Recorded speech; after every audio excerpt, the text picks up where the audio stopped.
gràcies per haver vingut.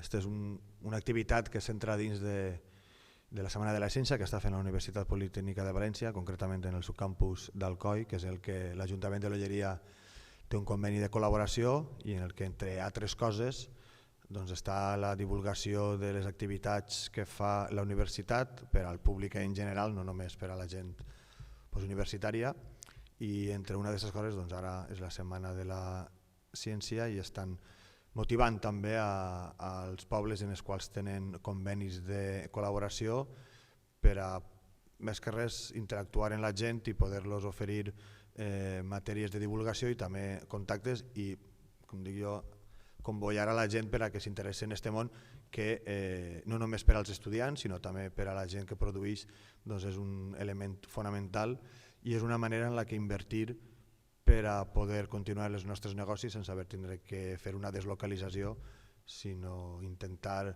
invertir en les coses més profitoses com és la tecnologia i com és la ciència per a que al final la gent que treballa o la gent que investiga doncs, se quede prop d'ací per a que les seues produccions acaben també redundant en el benefici de la nostra comunitat.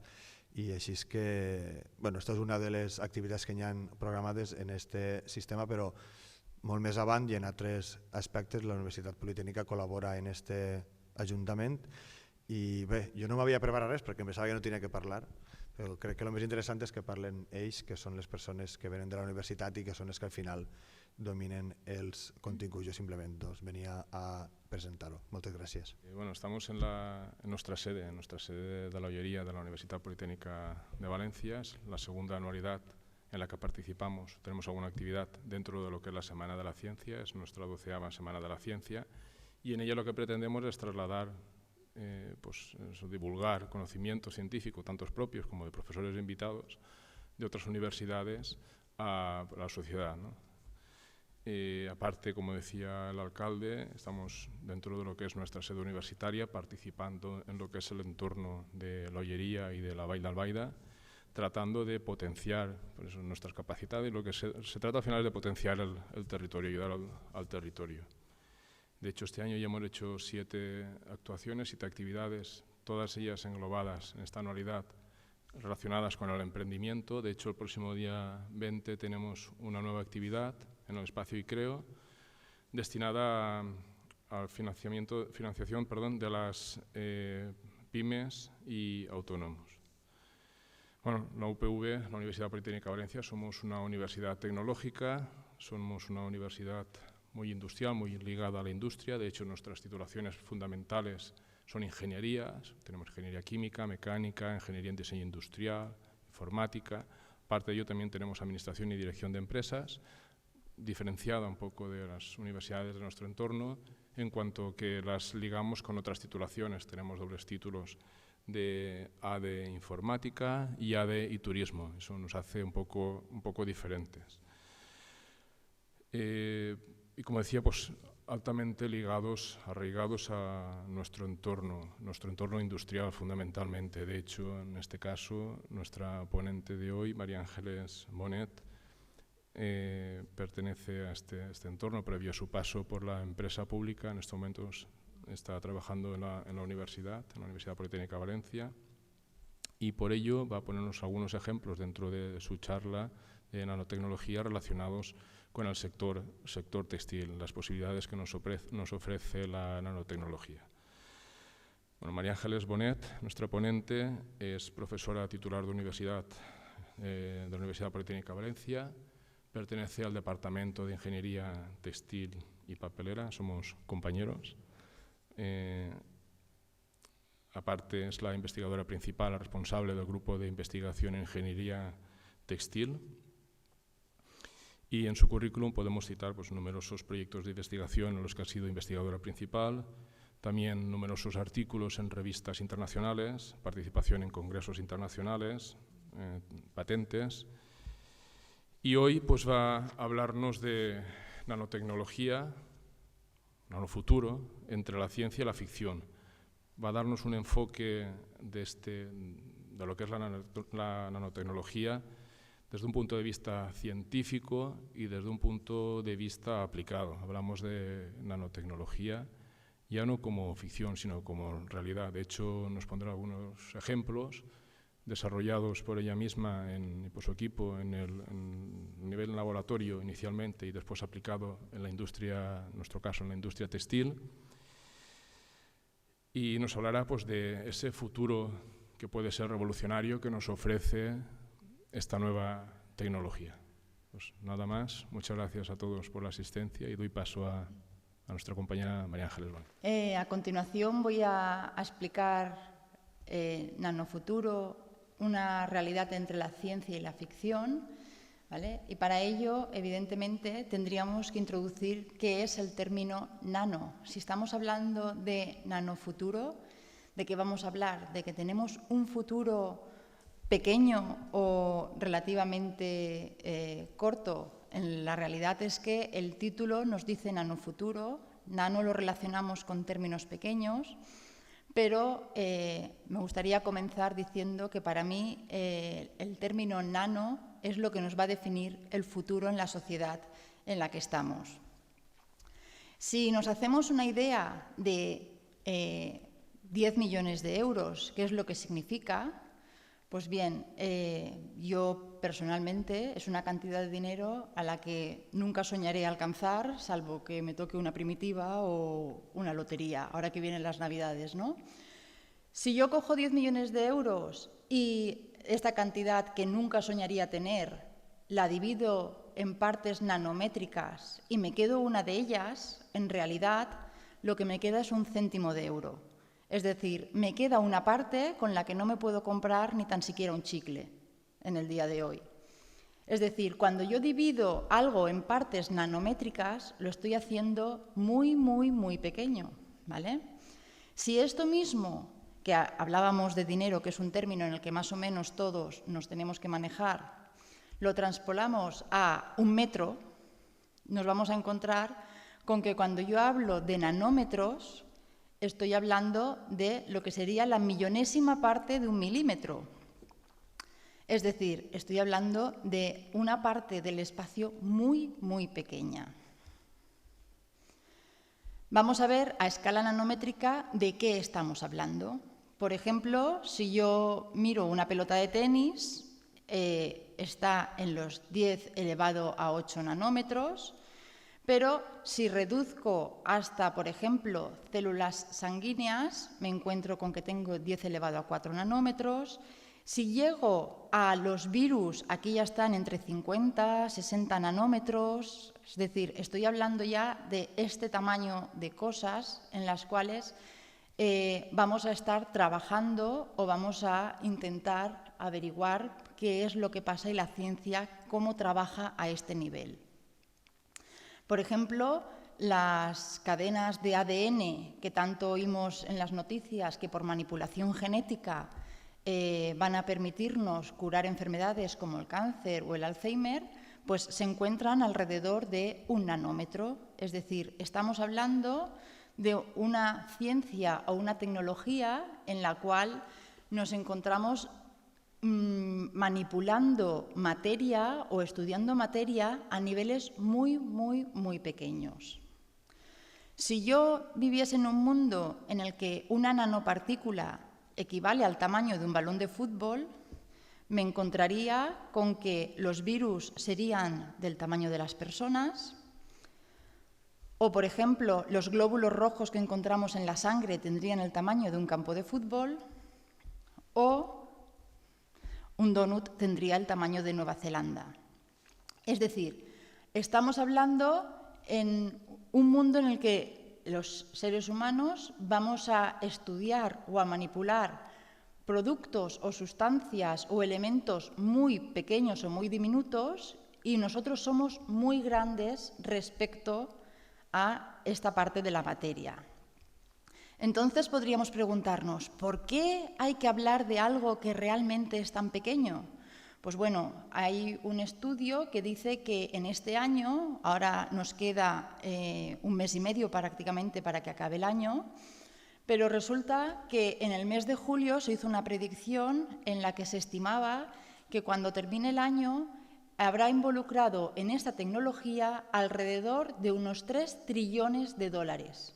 Es decir, estamos hablando de algo que es muy pequeño, pero que en realidad mueve unas cantidades ingentes en la economía mundial y tiene una serie de implicaciones o de relevancias que nos van a llevar a determinados aspectos con cierta trascendencia.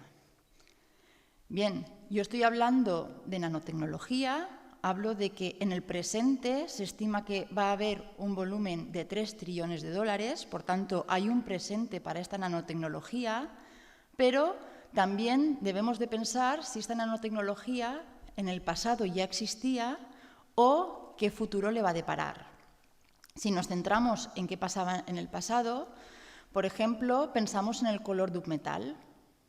Todo el mundo pensamos, en pantalla he puesto el oro y la plata, 2 metales que la gente conoce, y todo el mundo tenemos la conciencia de que el oro es dorado o color oro por definición y la plata es plateada. Son 2 metales que nos dan el nombre a los metales de los que proceden. Y el color le damos esa denominación, dorado o plateado. Sin embargo, desde hace mucho tiempo se conoce que cuando el oro o la plata los dividimos en partículas de tamaño nanométrico, resulta que, por ejemplo, en el caso del oro podemos ver cómo si está dividido en partículas de 5 nanómetros tiene un color rojizo y a partir de los 90 nanómetros es cuando empieza a tomar la coloración grisácea. En el caso de la plata, exactamente igual. Puedo ir desde colores amarillentos o dorados hasta colores plateados, pasando por rojizos o anaranjados. Pues esto que hoy en día sabemos que se debe al tamaño nanométrico de las partículas y a cómo estas partículas de metal reflejan la luz cuando incide sobre ellas, antiguamente sabían que mezclando estas partículas y haciéndolas muy pequeñas conseguían distintos colores. Y estas partículas las utilizaban, por ejemplo, para obtener vidrieras como la que vemos en pantalla. Esto, ni más ni menos, es nanotecnología que hace muchos años se utiliza, pero que la gente lo utiliza sin saber, o lo utilizaban en aquel entonces, sin saber por qué pasaba esto. Pero la gente ya estaba haciendo uso de lo que era la nanotecnología. Entonces nos planteamos, ¿por qué hoy en día nos encontramos con que se habla tanto de nanotecnología, nanociencia y prácticamente podemos decir que se ha generado una moda alrededor del nano? El nano hoy en día tiene financiación, permite todo lo que sea nano, demostrar que estamos a la moda de la corriente científica. Y bueno, pues verdaderamente existe una tendencia a nivel de financiación. Los programas europeos tienen toda una línea de financiación basada en nanotecnologías, nanomateriales o nanopartículas. Pues bueno, la razón es muy sencilla. El ojo humano tiene una visión limitada. Primero, nosotros vemos lo que podemos ver gracias a que existe luz y gracias a que tenemos visión dentro del espectro visible.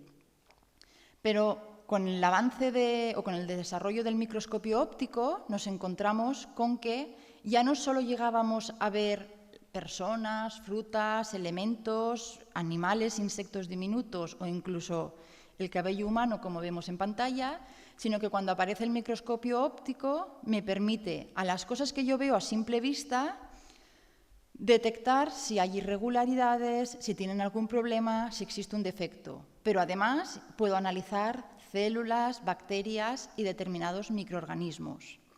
Sin embargo, cuando aparece el microscopio electrónico, lo que nos permite es llegar a analizar o a observar determinadas partículas, determinadas sustancias o elementos como virus, ADNs, moléculas muy diminutas, determinados átomos o incluso se piensa que en un futuro llegaremos a poder ver orbitales electrónicos por distintos sistemas de análisis combinados con el microscopio electrónico.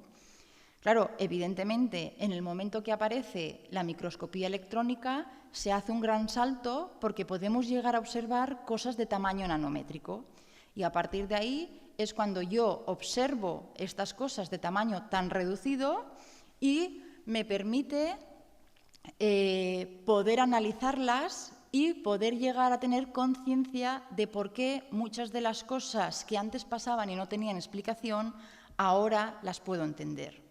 Un ejemplo lo tendríamos en este lagarto. Este lagarto lleva el nombre de gecko y, de hecho, es el nombre que ha adoptado una casa de adhesivos para desarrollar su propia línea de adhesivos. ¿Qué es lo que hace esta empresa? Empezó a fijarse en que los lagartos pueden trepar por las paredes y no caen, van por el techo y no caen, y cuando tú intentas soltarlo, cuesta mucho. Entonces esta empresa dijo, si nosotros nos centramos en desarrollar adhesivos, tengo que intentar desarrollar un adhesivo que se comporte igual que las patas de este lagarto. Solución, voy a analizar de qué se componen las patas de este lagarto y voy a intentar replicar.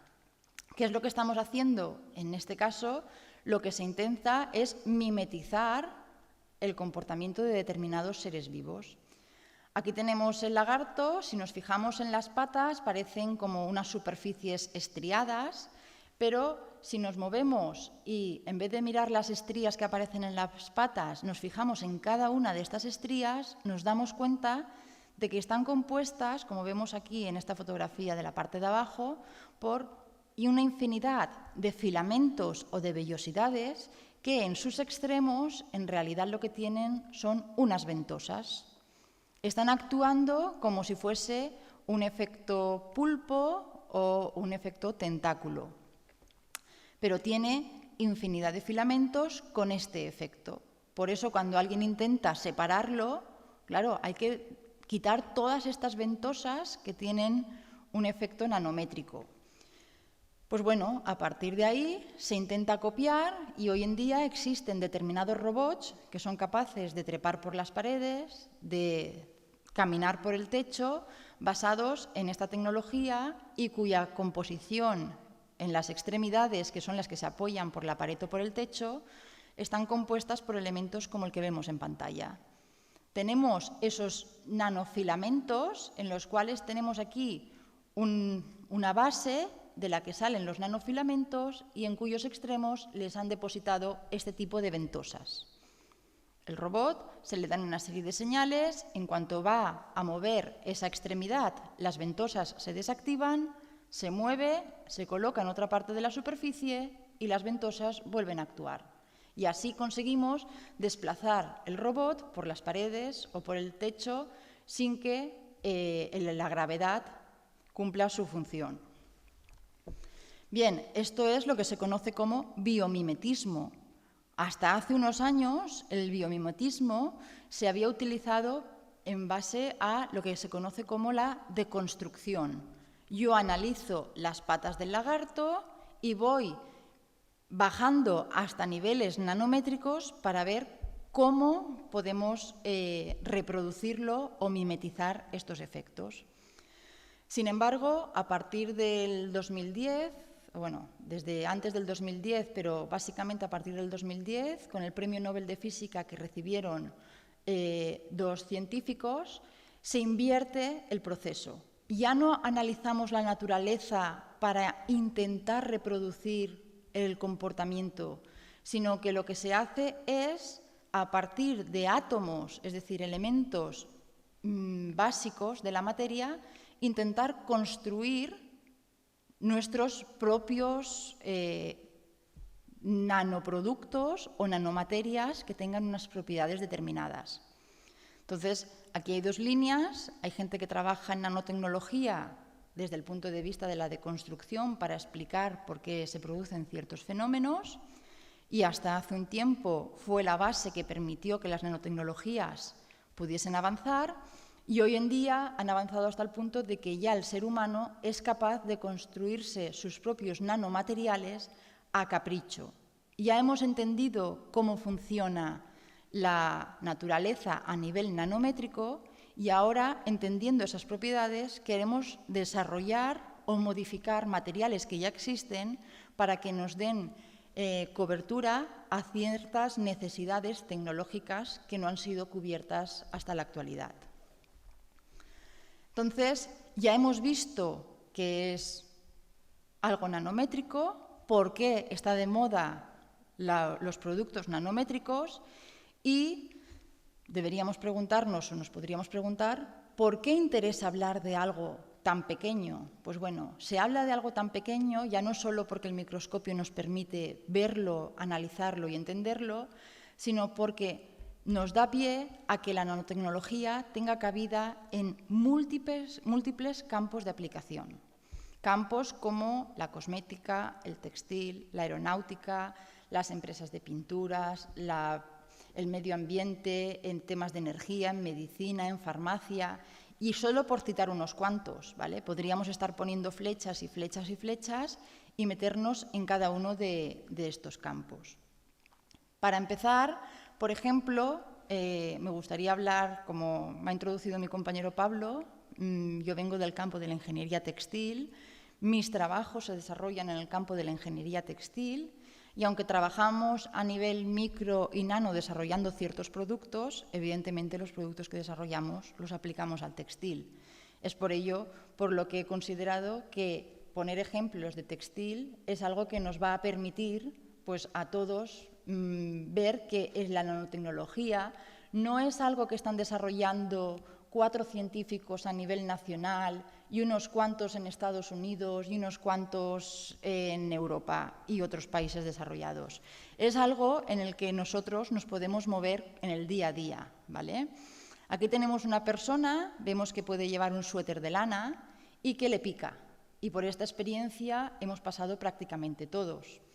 Si nos ponemos un suéter de lana y nos pica, la razón es una razón nanotecnológica. Cuando nosotros analizamos la lana, podemos ver en la pantalla la fibra de lana y se asemeja mucho a las que podemos ver en cualquier champú que aparece en una publicidad televisiva hoy en día. Claro, tanto la lana como el cabello humano son fibras animales, ¿vale? Una de animal racional y otra no tan racional, pero bueno, son fibras animales. La composición es exactamente la misma. ¿Qué sucede con estas escamas? Estas escamas son unas protuberancias o unas escamas, como su nombre indica, que están en la superficie de la fibra. El grosor que tienen estas escamas es nanométrico, pero cuando una persona se pone un suéter de lana, pica. Por tanto, tenemos unas cuestiones o un aspecto de nanomateriales, que son las escamas, que nos están influyendo en cómo nosotros toleramos estas prendas. Y alguien dirá, ya, pero es que yo un día me pongo el suéter de lana y no me pica, y otro día me pongo otro suéter de lana y ese sí que me pica. Claro, porque aquí depende de cómo está cuidada esta lana.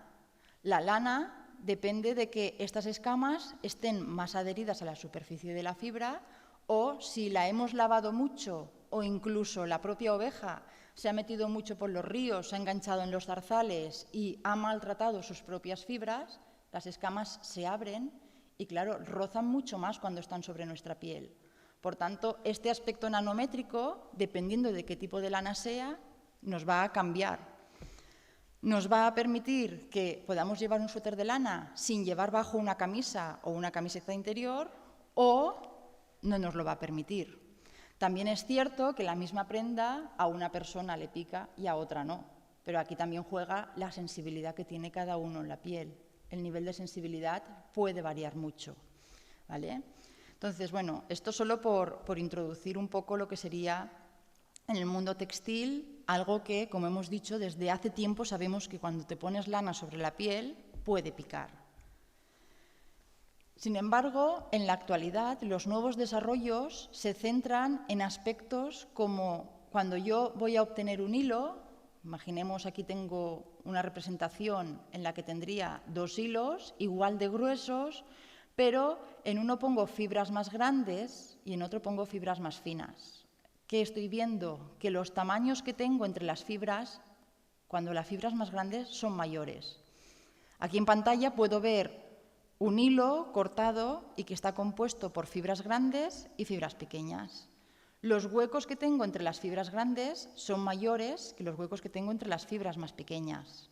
¿Qué sucede? Que esto nos va a permitir combinar fibras o utilizarlas en elementos textiles de forma que yo puedo reducir la finura de la fibra para reducir los tamaños que tengo entre las fibras. ¿Y esto en qué se traduce? Se traduce en que puedo llegar a reducir tanto los orificios de una estructura textil que me da comportamientos como el que tenemos en pantalla. Yo tengo una estructura textil muy fina, prácticamente como un papel, pero que me va a permitir que las gotas de agua que caen sobre mi estructura textil no penetren. Por tanto, yo no me mojaré. Pero si he salido a correr o a hacer deporte y mi piel va a transpirar, tanto si hago deporte como si estoy aquí sentada dando la charla, el vapor de agua que emana por mi piel va a ser capaz de salir y de traspasar a través de esta estructura. Con ello, ¿qué es lo que obtengo? Obtengo tejidos que simplemente por combinación del tamaño o por reducir el tamaño de las fibras que componen los hilos, voy a obtener tejidos que son impermeables, pero que permiten la transpiración corporal. Y eso se traduce sencillamente en que son tejidos que me van a ofrecer un elevado nivel de confort. Seguro que alguno de nosotros hemos oído hablar del Gore-Tex, del Sympatex, y si no estamos relacionados con estas marcas, los calzados Geox, por ejemplo, seguro que los hemos oído. Están basados en esta tecnología. Es un calzado en el que tú puedes poner el pie en el agua y no te mojas, pero la planta del pie está transpirando. Por tanto, cuando tú llegas a casa después de todo un día, te encuentras con que tus pies no están sudados y esto te ayuda a prevenir infecciones como el pie de atleta, etc. Pues no se basa ni más ni menos que en lo que estábamos viendo anteriormente. Reducir el tamaño de los poros de lo que serían las membranas o las estructuras que se utilizan en la base del calzado o en la chaqueta de Gore-Tex o en la prenda que estemos utilizando, las llevamos hasta un punto que me permite que el vapor de agua que emana de la piel pase, pero el agua que intenta alcanzar esta prenda no es capaz de penetrar hacia el interior. Entonces, pues bueno, empezaron sobre todo Gore-Tex y Geox, y son los que tienen el mayor número de patentes en el mercado hoy en día, pero ya hay muchísimas estructuras basadas en estos principios. Evidentemente, esto se consigue en base a distintas capas de tejido que se van superponiendo, no se pueden superponer de cualquier manera, sino que tenemos que combinar que cada capa caiga en la zona en la que tengo un orificio de la capa anterior para así ir limitando la penetración de los líquidos, pero son estructuras que hoy en día a nivel de usuario son accesibles para todos. Aquí tenemos, por ejemplo, una serie de prendas de deporte que podemos encontrar en el mercado. En este caso, pues bueno, sería de la casa Nike. Ofrece una serie de prendas en las que se basa en desarrollar una serie de escamas o de orificios y a partir de ahí te aseguran la transpiración corporal sin que tú tengas la sensación de que estás sudado o de que tienes una sensación de incomodidad. Esto, evidentemente, las casas que trabajan en estas líneas se lo hacen pagar. ¿Qué significa? Pues significa que cuando tú llegas al mercado y vas a comprar una camiseta para hacer deporte, hace unos años todo el mundo pensaba en la típica camiseta de algodón. Hoy en día nos encontramos con que accedemos al mercado y para hacer deporte tenemos camisetas de fibras sintéticas que hace unos años todo el mundo pensaba, eso no, porque te lo pones y en 5 minutos hueles a sudado. Pues no. Hoy en día ya existen prendas que te permiten hacer deporte, regular la transpiración corporal sin tener ningún problema, pero esta tecnología se paga.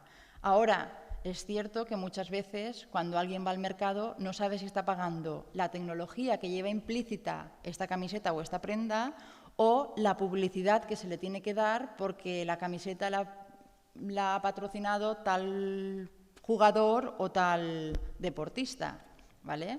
Entonces, aquí hay un cúmulo de circunstancias, pero lo que es cierto es que estas prendas llevan un desarrollo tecnológico basado principalmente en lo que sería la finura de las fibras. Más aplicaciones textiles. Por ejemplo, aquí tenemos una fibra en la que se le ponen una serie de nanovellosidades. Lo que se intenta es replicar lo que sería un terciopelo. Pues en vez de ponerle vellosidad en la superficie del tejido, la pongo en la superficie de la fibra. ¿Con ello qué consigo? Consigo efectos como el que tenemos aquí abajo, en el que las gotas de agua caen, pero no llegan a mojar el tejido. Se mueven libremente por el tejido hasta que resbala. Esto está basado en la observación de lo que sería la flor de loto, en la cual cae una gota de agua y la gota perlea, se mueve por toda la hoja hasta que al final cae, pero no moja la hoja de la planta.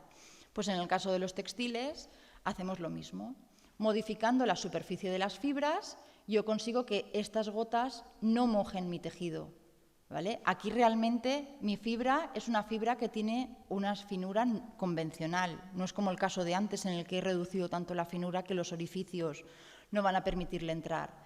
Pero tengo todas estas protuberancias que no dejan que la gota llegue a depositarse bien en la superficie y, por tanto, se derrame o se desparrame por todo mi tejido. Otro ejemplo, pues bueno, ahora que este fin de semana ha estado de moda el circuito de motos de Cheste, pues aquí tenemos un casco, o bien para Fórmula 1 o bien de motorista, en el que por un lado tenemos la cara interna de la visera, contendría este tipo de fibras que hemos visto antes, que me va a dar el efecto fibra de loto. Es decir, estoy intentando que el sudor de este deportista no quede almacenado en el interior del forro del casco, porque el casco no puedo acabar la carrera y lavarlo. Por tanto, cuanto más evite que se deposite aquí sudor, sales minerales, etcétera, más limpio lo voy a mantener. Pero además, lo que es la superficie externa del casco, lo que hace es mimetizar otro ejemplo o otro comportamiento que encontramos en la naturaleza, que es la piel del tiburón. ¿Qué es lo que estamos haciendo? Pues bueno, con la piel del tiburón yo lo que consigo es eliminar turbulencias que puedan encontrarse como consecuencia de que hay un desplazamiento, ¿vale? Este principio es el que gastó, por ejemplo, el nadador Michael Phelps en las Olimpiadas del 2010, ganó un montón de medallas, lleva un montón de medallas en el palmarés, pero es cierto que en el 2010 este nadador batió un récord mundial y hubo ciertas reticencias o cierta oposición a que ese récord fuese legal porque el nadador llevaba un traje de baño como el que aparece en pantalla. Este traje de baño llevaba un acabado, no eran fibras de neopreno convencionales, sino que eran fibras que estaban desarrolladas simulando lo que sería la superficie del tiburón. Cuando el nadador nada o cuando el tiburón se desplaza en el mar, ¿qué es lo que hacemos? Las turbulencias que se generan como consecuencia del movimiento del agua que he generado yo o que han generado mis vecinos en los carriles contrarios quedan eliminadas porque canalizamos a través de estos surcos dichas turbulencias. Ello hace que la fuerza de rozamiento con el agua se disminuya y, por tanto, el nadador tiene que hacer menos esfuerzo para desplazarse la misma distancia o la misma distancia la cubre en menos tiempo. Claro, esto puede ser insignificante y hasta hace unos años, pues bueno, nadie se planteaba prohibir los trajes de baño para una competición de natación. ¿Por qué? Porque, vamos, esto no va a tener más influencia. Pero hoy en día, batir un récord olímpico o un récord mundial ya no se centra en segundos, estamos hablando de milisegundos. Y esos milisegundos pueden venir influenciados por las características tecnológicas que pueda llevar este traje de natación. ¿Con ello qué sucede? Pues que, bueno, a partir de esas Olimpiadas nos encontramos con que, evidentemente, hubo mucha gente en contra, hubo gente que dijo que esto era un dopaje tecnológico, porque evidentemente el deportista no se dopa, él trabaja con sus limitaciones físicas, pero sí que es cierto que tiene una serie de complementos que le están ayudando, ¿vale? Por eso, a partir de ese año, se limitó al traje del bañador a que cubriese la parte del cuerpo que era estrictamente necesaria y poco más. Otro ejemplo, nos encontramos con que las fibras las podemos reducir a niveles de microfibras, que seguro que hemos oído todos hablar por ahí de microfibras, y resulta que, por ejemplo, tenemos unas bayetas que son ecológicas porque están hechas con microfibras, y ahí existe cierta tecnología, ¿vale?, que no es el caso porque son microfibra y no nanofibras, pero si nos fijamos en pantalla, yo me puedo encontrar con que tengo una estructura textil convencional sobre la que deposito una serie de nanofibras. Estas nanofibras que tengo aquí encima realmente es una estructura no tejida, como podría ser cualquier bayeta que tenemos en casa, tipo La Vileda, Ballerina o marca blanca del supermercado que queramos. Estas estructuras se pueden obtener con nanofibras y si nos fijamos la comparación del diámetro de lo que serían estas fibras comparada con una fibra convencional, es evidente que estamos hablando de fibras muy, muy finas. Si yo sobre esta estructura pulverizo un aerosol, como podría ser cualquier desodorante que tengamos en casa, me encuentro con que los tamaños o los huecos que hay entre las fibras convencionales son muy grandes, pero los huecos que tengo entre las nanofibras son muy pequeños. Cualquier aerosol lo que hace es retenerme esas partículas y, por tanto, cuando yo reduzco el tamaño de las fibras a nanofibras, me encuentro con que ya no estoy con la tecnología que hablábamos antes de que la gota de vapor de agua o la molécula de vapor de agua pasa, pero la gota de agua no. Aquí estoy reduciendo tanto el tamaño que lo que estoy consiguiendo es filtrar un montón de partículas de tamaños nanométricos.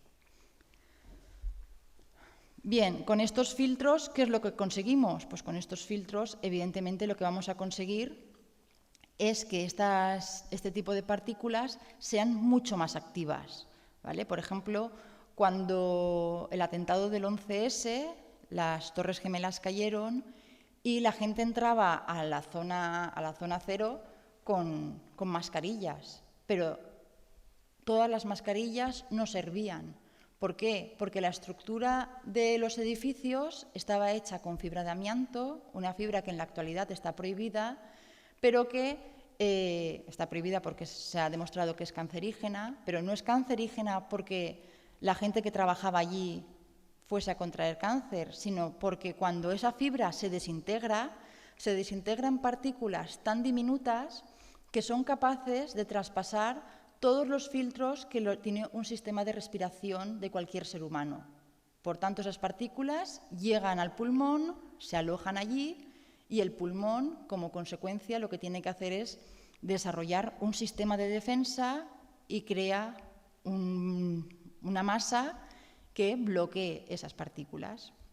Por tanto, cuando se entraba a trabajar a la zona cero, evidentemente la recomendación era llevar mascarilla, pero además llevar la mascarilla oportuna, porque necesitamos mascarillas de tamaños nanométricos para evitar que estas partículas pasen.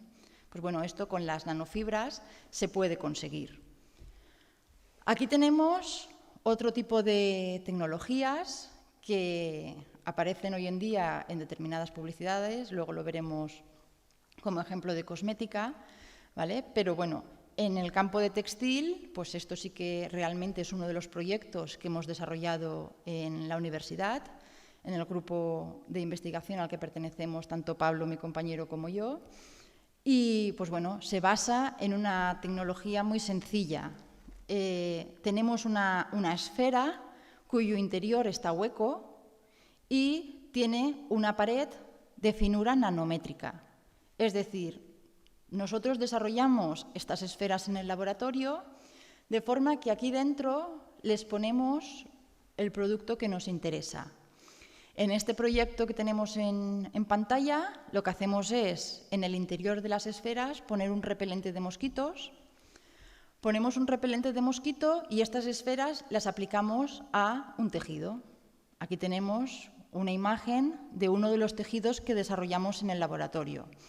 Primero lo desarrollamos en el laboratorio, lo llevamos a un instituto a nivel mundial, creo que hay 4 o 5 que son capaces de testar cómo se comportan los mosquitos y nos hicieron el test de repelencia y una vez que vimos que realmente estas esferas se comportaban bien repeliendo los mosquitos, las aplicamos en un número determinado de sábanas y en colaboración con la Fundación Vicente Ferrer fuimos a 3 poblados de India donde, en primer lugar, les enseñamos a dormir con sábanas, porque la gente no sabía dormir con sábanas, ¿vale? Entonces, aquí en pantalla podemos ver cómo hay gente que está durmiendo, tienen las sábanas que desarrollamos nosotros con estos productos y, pues bueno, esta gente, ¿qué es lo que hizo? Se acostó, durmió y al día siguiente vemos en pantalla cómo se recontaban el número de picadas de mosquito que puede tener cada una de las personas. ¿Qué sucede? Que, claro, aquí en estos países podemos pensar que una picada de mosquito te pica y te da una sensación de picor, estás incómodo un día, 2, 3 y poco más. En India el problema que tienen es que el mosquito transmite enfermedades como el dengue y la malaria. Por tanto, cuando tú aplicas o cuando tú desarrollas un proyecto como estos, claro, la gente estaba receptiva, porque ellos buscaban una forma de intentar, o buscaban, no, siguen buscando una forma en la que intentan mitigar el máximo posible la incidencia de las picadas. Nosotros no conseguimos reducir la incidencia. Si te pican y tienes el riesgo, pero con este proyecto sí que conseguimos demostrar que la gente que se había acostado con las sábanas placebo, es decir, la gente que había dormido con sábanas que no contenían ningún tratamiento, eran sábanas que las habíamos desarrollado en colaboración con una empresa que participó en el proyecto, pero no tenían estas esferitas que desarrollamos en el laboratorio, esa gente tenía un 80% más de picadas que la gente que había dormido con las sábanas que nosotros habíamos desarrollado. ¿Esto qué supone? Que dormir con estas sábanas implica una reducción en el 80% de las picadas a una persona. ¿Significa esto que estamos reduciendo un 80% las posibilidades de que se contraiga la enfermedad? Pues a lo mejor en un 80% no, pero sí que es cierto que se están reduciendo sustancialmente. Bien, y una vez llegados hasta aquí, cambio de tercio, ¿vale? Me paso a la cosmética, pero si nos fijamos, es un anuncio en el que están publicitando unas mallas que llevan las mismas esferitas que hablábamos antes, pero en vez de contener un repelente de mosquitos, llevan cafeína. La cafeína es un anticelulítico que se conoce con cierta efectividad, más aparte le ponen vitaminas de distintos tipos para hidratar la piel y cuando tú llevas estas mallas, pues estás haciendo un efecto anticelulítico, hidratante, etcétera, etcétera, ¿vale? Hoy en día en televisión aparecen varios anuncios en los que te están bombardeando constantemente de que si te compras estos leggings o te compras estas medias de tal marca, pues tienes efectos como pueda ser la hidratación de la piel o el efecto anticelulítico o la retardancia al crecimiento del vello, ¿vale? Son prendas que tienen un tratamiento incluido, pero en este caso lo que están hablando es de estas esferas que tienen la membrana nanométrica y que lo que hacemos es que cuando una persona las lleva, igual que en el caso anterior, cuando una persona duerme sobre las sábanas, el movimiento hace que esta pared se rompa y el producto que hay dentro se libere. Y entonces actúa sobre la superficie de la piel o, en nuestro caso de las sábanas, repeliendo los mosquitos. En el caso de farmacia, pues exactamente igual, ¿vale? En el caso de farmacia también se puede trabajar con, por ejemplo, estas esferas que son las que se integran dentro de algunas píldoras y lo que hacemos es conseguir que la píldora actúe en la zona que nosotros queremos. Seguro que todo el mundo hemos tomado antibióticos y hemos visto que desde hace unos años hay antibióticos que te dicen, no, te los tomas durante 3 días, pero el efecto te dura 10 o 12 días. Bueno, pues esto está basado en esta tecnología, ¿vale? La microencapsulación, en la cual lo que ponemos es dentro de la píldora el medicamento encapsulado en estas esferas y estas esferas van a liberar gradualmente la medicina de forma que nos aseguramos que el paciente no se olvida de tomársela a las 8 de la mañana, a las 4 de la tarde y a las 12 de la noche. Y la concentración de medicina en sangre va a ser constante. ¿Vale? Pues bueno, este es uno de los muchos ejemplos que podemos encontrar en farmacia. O las típicas tiritas de la casa Compit, en la que nos dice que si tú te pones estas tiritas, resulta que tu piel cicatriza más aprisa. Bueno, pues resulta que estos apósitos lo único que sucede es que tienen una tecnología aplicada en estos tejidos que lo que hacen es mantener la humedad de la piel a un nivel determinado y en determinadas casas lo que hacen además es encapsular o añadir estas cápsulas con productos que son antibacteria y por tanto previenen de infecciones a la zona de la herida, más determinados productos que aceleran la cicatrización de la piel. Bueno, todo esto que vemos en televisión cada 2x3 no es más ni menos que nanotecnología aplicada a nivel real. Ejemplos que se están estudiando: ya se han desarrollado nanofibras que incluyen medicina, pero, por ejemplo, uno de los avances más prometedores en el campo de la medicina es para los pacientes crónicos hacer implantes dentales que en su interior lleven la medicación, de forma que se va liberando gradualmente, el paciente no se entera de que está tomando la medicación y evitamos que hayan olvidos, despistes, etcétera, ¿vale?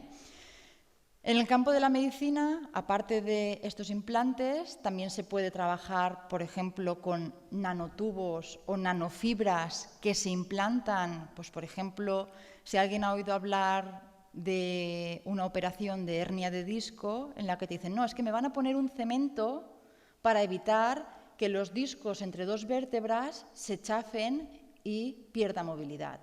Pues bueno, este cemento realmente lo que tiene es una composición evidentemente determinada y en su interior se introducen una serie de nanotubos o nanofibras que lo que están haciendo es actuar de refuerzo. En una serie de chips o de elementos que nos están controlando o que pueden controlar la presión sanguínea o la temperatura corporal. De forma que si en un momento determinado cambia la tensión sanguínea o cambia la temperatura, lanzan una orden y esta orden queda registrada en el móvil o en cualquier dispositivo que tenga el paciente. Esto, que a simple vista podría parecer ciencia ficción, evidentemente como tatuaje en la piel no se está haciendo hoy por hoy, pero sí que es uno de los principios en los que se basan determinadas camisetas que se utilizan, por ejemplo, para monitorizar pacientes cuando están en la UCI. ¿Esto qué significa? Pues yo estoy en la UCI, ya tengo la desgracia de tener que estar aquí controlado, estás fastidiado, pues bueno, encima estás conectado a un montón de cables y de máquinas que te limitan la movilidad. Si tú al paciente le pones una camiseta o una bata o una prenda de hospital que lleva estos sensores integrados, evidentemente facilitan la movilidad al paciente, pero además nos encontramos con que el sistema de control es remoto, ¿vale? Una persona desde un ordenador puede controlar cómo está el paciente Y no tenemos por qué estar en la misma sala controlando el aparato y cada X tiempo ir a ver los registros que ha ido tomando el aparato. Bien, en medicina, aparte de los ejemplos que hemos puesto, aquí en pantalla tendríamos las fibras con nanotubos de carbono que se utilizan para el relleno que decía antes del cemento de las hernias discales, y esto en realidad son una serie de cilindros o estructuras nanométricas que se conocen como nanotubos, están formados todas por átomos de carbono, aquí en pantalla vemos una, y son estructuras que tienen la fuerza o necesitan la fuerza, por ejemplo, de un elefante para que se puedan romper. Además de estas fibras de relleno que decíamos, por ejemplo, hace aproximadamente un año en todas las noticias encontrábamos el caso del ébola, ¿vale? Y cómo la gente que entraba a tratar a los pacientes de ébola debía de llevar equipos totalmente herméticos que no permitiesen que ningún organismo penetrase a través de las prendas o de los uniformes o monos que se ponían para entrar a estas salas, y aquí lo que se buscaba o lo que se trabajaba era con prendas que tenían un hermetismo total, y por tanto estamos hablando de que ninguna nanopartícula como un virus, que es el virus del ébola, pudiese penetrar, ¿vale? Por tanto, en el campo de la medicina también se utilizan prendas textiles para evitar el contagio de las enfermedades. En el caso de las pinturas, pues bueno, aquí tenemos varios efectos. Uno de ellos sería buscar el efecto similar al que hablábamos antes con las prendas o el calzado Geox, Gore-Tex, Sympatex, Thinsulate, etcétera, que lo que buscamos es pinturas que no permitan que el agua penetre a través de las paredes que están pintadas, pero, por ejemplo, si hay humedades que vienen del interior de la vivienda, que sean capaces de salir, ¿vale? Perdón.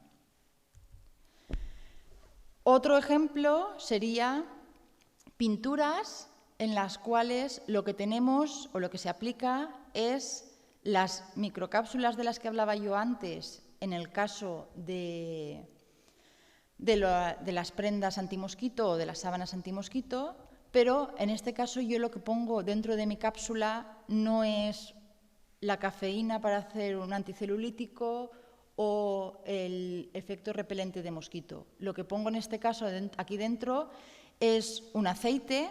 Todos sabemos que el aceite, cuando estamos a temperatura ambiente, es líquido, pero si hace frío, el aceite se congela y pasa a estado sólido.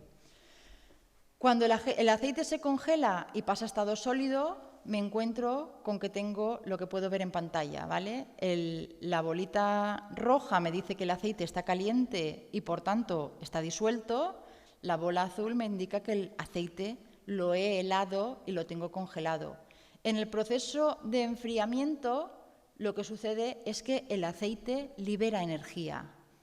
Y cuando el aceite pasa de sólido, que sería la fase azul, a líquido, el aceite absorbe energía. ¿Esto en qué se aplica? Pues bueno, se aplica a determinadas pinturas para proteger el aislamiento, o para mejorar el aislamiento térmico, porque cuando incrementa la temperatura, lo que hacen las bolitas es licuarse y, por tanto, absorben esa energía y no dejan que pase dentro de la vivienda. Y al revés, cuando baja mucho la temperatura, lo que hacen es el calor latente que tienen en su interior, lo ceden para poderse congelar.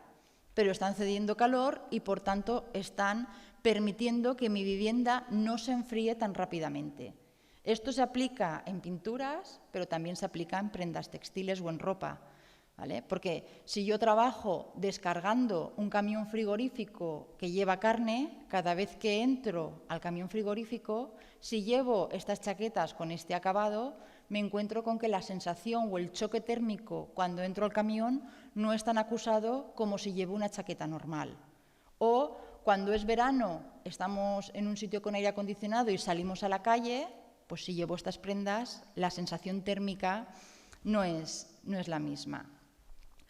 Otra aplicación que se está aplicando sobre todo en el caso de las pinturas para automoción es pinturas que ponemos primero una capa de pintura con las microcápsulas o las esferas rellenas de la misma pintura que tiene el coche y después la capa de pintura convencional. En el momento que se hace una raya sobre la superficie del coche, evidentemente yo hago, aquí podemos ver cómo hago una rotura. Si esta rotura penetra más, lo que estoy haciendo que es rompiendo las cápsulas y la pintura que yo tengo aquí dentro sale. Por tanto, yo tendré la raya, pero continúo viendo el mismo color que tenía inicialmente en la chapa de mi coche, ¿vale? Esto, sobre todo, el sector de automoción está haciendo desarrollos realmente importantes. En cuanto a medio ambiente, pues bueno, en cuanto a medio ambiente yo me puedo encontrar con que desde el punto de vista de retención de partículas, de atrapar contaminantes, de permitir que las empresas o los usuarios no hagamos vertidos que tengan determinadas sustancias que puedan ser tóxicas. Pues bueno, aquí están haciendo desarrollos realmente importantes. En el campo de las comunicaciones, bueno, las nanofibras o los nanotubos de carbono de los que hablábamos antes, que se ponen para prevenir la hernia de disco o para curar y mitigarla, pues bueno, lo que están haciendo es permitir que se desarrollen pantallas flexibles, permitir que se desarrollen, por ejemplo, baterías flexibles o elementos, como en este caso de aquí tenemos un ejemplo, en el que al haber puesto nanofibras de carbono, la disipación de calor cuando hay una fuente de calor es mucho mayor en el caso del que lleva nanotubas de carbono, que es el de la izquierda, que en el caso en el que no lo lleva, en el que vemos que hay una zona roja que se está calentando. Por tanto, esta superficie no disipa el calor.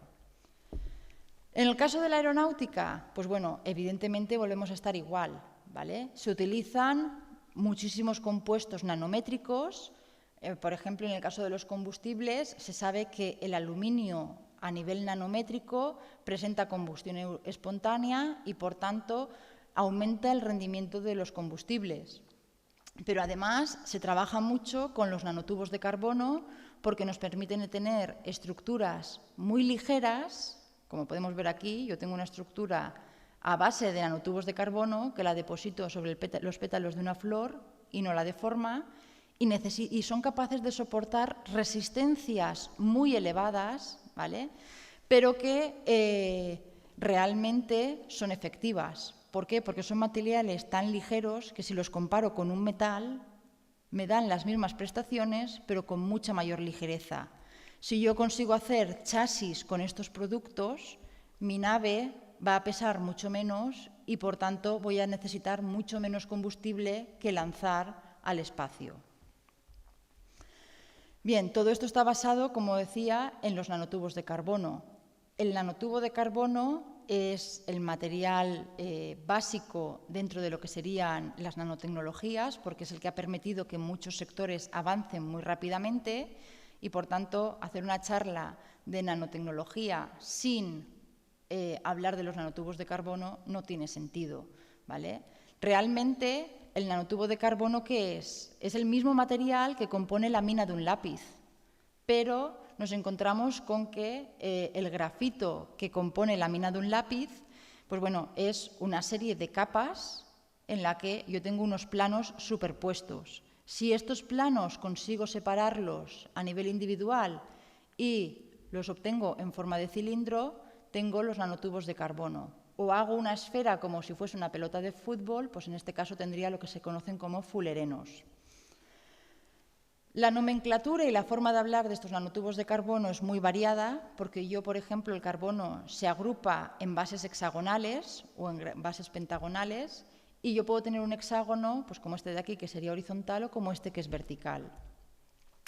Puedo tener distintos tipos de nanotubos de carbono. En este, por ejemplo, estaría vertical, mientras que este está horizontal, y puedo encontrarme con que yo cierro el tubo completamente bien o necesito hacer un desfase entre dos capas del nanotubo para que me pueda encajar bien y ser estable esta estructura cilíndrica. Si yo cojo una vista desde arriba de estos nanotubos, en este primero de aquí de la izquierda veo que los átomos de carbono bajan totalmente vertical, mientras que, por ejemplo, en este segundo de aquí lo que tengo es que mis átomos de carbono sufren como cierta torsión. Esto nos va a permitir modificar las propiedades de los nanotubos de carbono. Y por eso el nanotubo de carbono que realmente se pone a un paciente de una hernia de disco no es el mismo nanotubo de carbono que yo gasto para hacer el fuselaje de un Boeing o de una nave espacial, ¿vale? Hay que tener en cuenta que se deben de controlar muy bien las composiciones y saber perfectamente bien las propiedades que me van a conferir. Bueno, como aplicaciones hemos visto unas cuantas, pero todas las casillas que tenemos en gris podrían ser muchas más y, pues bueno, ya creo que después de esta charla ya tenemos respuesta a por qué hablar de algo tan pequeño. Hablamos de algo tan pequeño como son los nanomateriales, la nanociencia o la nanotecnología, porque nos permite, por ejemplo, mejorar el factor de protección solar de las cremas solares que gastamos en verano. Nos permite reducir el tamaño de los teléfonos móviles, la efectividad de las medicinas, la rapidez de los ordenadores, etcétera, etcétera, etcétera. ¿Significa esto que no existe un futuro prometedor para la nanociencia o la nanotecnología? Pues yo diría que sobre todo en medicina, en tecnología y en comunicaciones es donde más se está invirtiendo para conseguir estos desarrollos o conseguir nuevas propiedades o entender nuevos conceptos. Sin embargo, pues bueno, yo no me atrevo a decir nada porque la historia está llena de predicciones fallidas. Por ejemplo, en 1909, un científico americano dijo que el automóvil había llegado al límite de su desarrollo. Evidentemente, estaba a años luz de acertar. O en 1832 hubo quien dijo que viajar en tren a 15 km por hora era imposible porque los pasajeros se asfixiarían. Pues bueno, yo mañana me voy en el AVE y sé seguro que no me voy a asfixiar. Hubo un mariscal que en 1832 dijo que los aviones eran unos juguetes muy interesantes, pero que a nivel militar no tenían ningún valor. Bueno, en pantalla ya tenemos un ejemplo de lo que son hoy en día los aviones militares, ¿no? O, por ejemplo, el jefe de desarrollo del Boeing se atrevió a aventurar que nunca se iba a construir un avión mayor que el que acababan de desarrollar cuando había 10 pasajeros en su interior, o cabían 10 pasajeros en su interior. Así como un directivo de IBM que en 1968 dijo que ¿quién iba a querer tener un ordenador en su casa? Pues bueno, hoy en día no es que tengamos uno, hay hogares en los que hay más de uno, ¿vale? Entonces, pues bueno, yo lo único que me atrevo a decir para concluir es que evidentemente el futuro no es nano, sino que en el nano está el futuro y considero que se trata de una realidad con un futuro prometedor. Por mi parte, pues bueno, muchísimas gracias por su atención.